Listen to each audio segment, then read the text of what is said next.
This is the Sony ZV-E10. In other words, the most shadiest camera released from Sony. And in today's video, I'll explain why.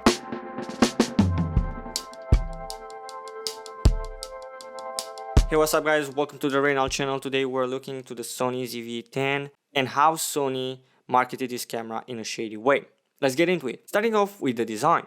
This camera is small, compact. You can actually carry this camera in your pockets. Like, this is how small and fitting it is. It has a sensor of 24 megapixels and it shoots 4K 30 frames per second.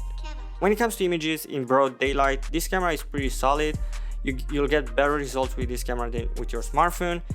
It has some details, and I would actually recommend for you a better lens for photography. Unfortunately, I still shot with a kit lens to make this review fair. I've used this camera as my second option for weddings, even in videos and photography you're gonna see later. And I usually use it as my wide support because on my full frame I usually shoot with the primal lenses, and so I kind of need sometimes wide shots with people, and so I use this as my second camera. When it comes to low light, this camera sucks. Like, I'm gonna be very honest, it sucks, especially on photography. The images get noisy, and if you try to remove that in post, you're gonna lose a lot of details, or it's gonna turn out very smooth for because of noise reduction, but you're gonna lose some details. Of course, you can combat that with a small flash, but I didn't bother to get this camera a flash. I usually don't shoot with flash, by the way. Moving on to the video, this is where the shady marketing of this camera really comes to fruition. Sony markets this camera as a vlog camera, but it's anything as a vlog camera for a couple of reasons. First, it lacks stabilization. Like, this is one of the biggest downgrades of this camera, and you're noticing this in images as well, because in images, if you, let's say you get into low light and you're trying to capture 1/100 shutter speed, the footage is going to turn out shaky, and it's going to turn out blurry in a lot of areas, and so you're also kind of losing to it even in photography. In videography, the lack of stabilization leads to shaky footage and jittery footage, and you're going to see this when doing a very fluid motion. But apart from that, I don't have very big complaints on the video part. I've actually shot a vlog with it. You can check it out. I'll leave a link in the description. I usually use this camera as my second shooter for certain scenarios, and those scenarios are usually on the tripod.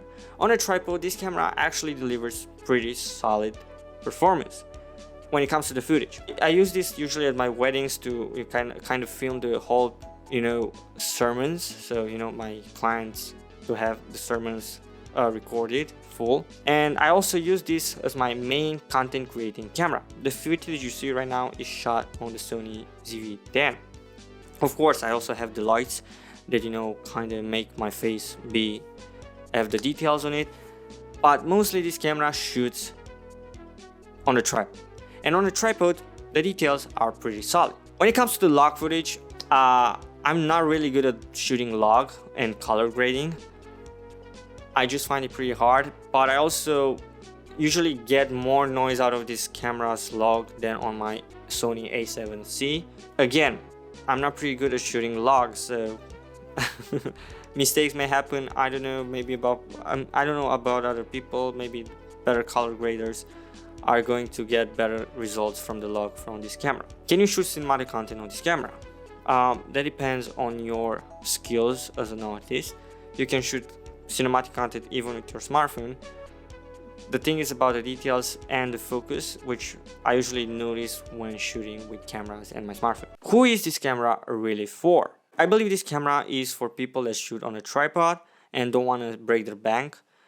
If you're doing content creating like streaming, or let's say commentary videos, or videos that don't require for you to move your camera around like a vlog, this camera is really a content creating camera.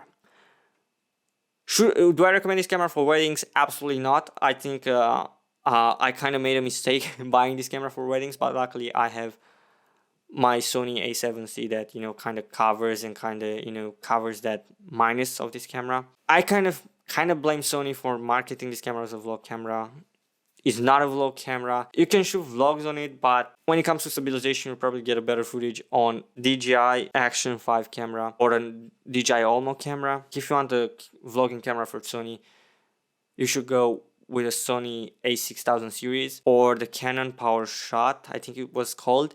I've seen people shooting on the Canon PowerShots, which they are really for vlogs. If you want to shoot photography, this camera is not for you. Like, you can shoot photography on this camera, but in this budget, I think you're gonna get a better deal on the Canon side or the Fuji side. When I was researching for this camera back in the day, I was kind of between the Sony ZV-E10, Canon M50 Mark II, and the Fujifilm X-T200. In Romania here, the Canons are pretty overpriced compared to the Sony's alternatives, and the Fujis, they are usually nowhere to be found. I don't know why. We kind of get their, especially the Fujifilm X-T200 is kind of out of stock usually. Thank you so much for watching.